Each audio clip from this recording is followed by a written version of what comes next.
It is July 7th, and on Today in Murder, we discuss the first woman to be executed by the United States government, Mary Surratt. Mary was known for her role in the assassination of United States President Abraham Lincoln. Prior to the president's murder, Mary would have been regarded as an ordinary woman living a typical middle-class lifestyle. However, her implication in the conspiracy to attack several members of the government as well as Abraham Lincoln led to Mary becoming the first woman to be executed by the federal government in the United States.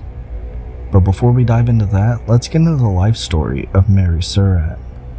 Mary was born sometime in May in either 1920 or 1923. Record keeping wasn't the greatest at these times, as many of you know, so it's unsure her actual date of birth. She married John Surratt in 1840 and had 3 children with him, Isaac, Anna, and John Jr. Her husband John was an entrepreneur of sorts. John became the owner of a tavern, an inn, and a hotel. The couple were sympathetic to the Confederacy and often hosted fellow sympathizers at their tavern. In 1862, her husband passed away and Mary was left to take care of the kids and manage his estate. But Mary was tired of doing so without help. Mary moved to a townhouse in the nation's capital, Washington, D.C., which she then ran as a boarding house. It was here Mary Surratt was introduced to actor and pre-Lincoln assassinator John Wilkes Booth. Booth visited the boarding house numerous times, as did other conspirators of the Lincoln assassination. Among these included George Surratt and Lewis Powell. It was here at the boarding house the men came up with a plan to kidnap the president in March of 1865. After that plan failed, they instead decided they would have to just assassinate Lincoln instead. Shortly before heading off to assassinate President Lincoln, John Wilkes Booth spoke with Mary and handed her a package containing binoculars for one of her tenants. This tenant's name was John Minchin Lloyd.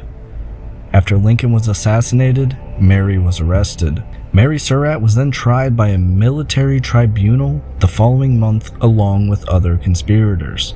She was convicted primarily due to the testimonies of Lloyd, the man who she was to deliver the binoculars to. Lloyd was a bricklayer and police officer in Washington, D.C. Lloyd was one of the first police officers hired by the police department when its day watch was first formed in 1855. Lloyd was arrested but never charged in the conspiracy. Lloyd's testimony was critical in convicting Mary Surratt. He said that she told him to have, quote, shooting irons ready. This conviction was very controversial even in the time mourning President Lincoln.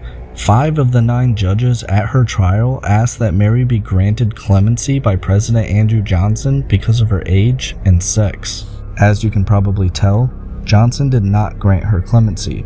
Although accounts differ as to whether or not he had even received the clemency request, Mary Surratt stuck to her story. She claimed she was innocent until the day she died. The only reason Mary was charged and sentenced to death was based on an unverified testimony of her saying, quote, have the shooting irons ready. The trial ended June 28th and the hanging gallows were to be constructed immediately. A man by the name of Wraith, who oversaw the preparations of the executions, made the nooses. Tired of making so many nooses and thinking that the government would never hang a woman, he waited and made Mary's noose the night before the execution, with 5 loops rather than the regulation's 7. On July 6, 1865, Mary was informed she'd be hung the next day. Mary Surratt was sick leading up to the hanging. She was having menstrual problems in jail. Her problems had worsened, and she was in such pain and suffered from such severe cramps that the prison doctor gave her wine and medication. Even drunk and high, Mary Surratt repeatedly asserted her innocence. Mary's daughter Anna was allowed to be with her leading up to the execution. Anna left her mother's side at 8 a.m. on July 7th and went to the White House to beg for her mother's life one last time. Once again, she was rejected. She returned to her mother's cell at 11 a.m. The soldiers began testing the gallows around 11:25 a.m. The sound of the test unnerved all the prisoners inside, and shortly before noon, Mary was taken from her cell and allowed to sit in a chair near the entrance to the courtyard. The heat in the city that day was scorching.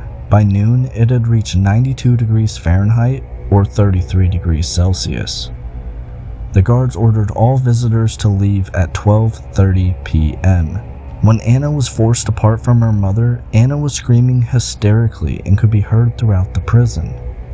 At 1:15 p.m., the four were walked to the gallows. Each prisoner's hands and feet were cuffed in shackles. Mary was leading the group. Mary wore a black dress, a black bonnet, and a black veil. More than 1,000 people were in attendance. White cloth was used to bind their arms to their side and their ankles and thighs together. The cloths around Mary's legs were tied around her dress below her knees. From the scaffold, Powell, the man in charge of killing the Secretary of State, said, quote, "Mrs. Surratt is innocent. She doesn't deserve to die with the rest of us." Mary's bonnet was removed. The noose was put around her neck. A white bag was placed over her head and the others' heads. She complained that the bindings around her arms hurt, and the officer preparing said, quote, "Well, it won't hurt for long." Finally, the prisoners were asked to stand and move forward a few feet, and the chairs were removed. Mary's last words were, quote, "Please don't let me fall. Please don't let me fall." Mary Surratt and the others stood on the drops for about 10 seconds. Wraith then clapped his hands, and the supports holding up the drops were removed. Everyone dropped. Mary, who had moved forward slightly too much, slid down, scraping the side. Mary appeared to have died instantly. Azeroth lurked once, but Howard and Powell struggled for nearly 5 minutes until they finally were strangled to death. That was the murder of Mary Surratt. Do you think she deserved her death? Was she innocent or was she guilty? Today is July 7th. I'm your host Dawson Toller, and on Today in Murder, that was the case of Mary Surratt.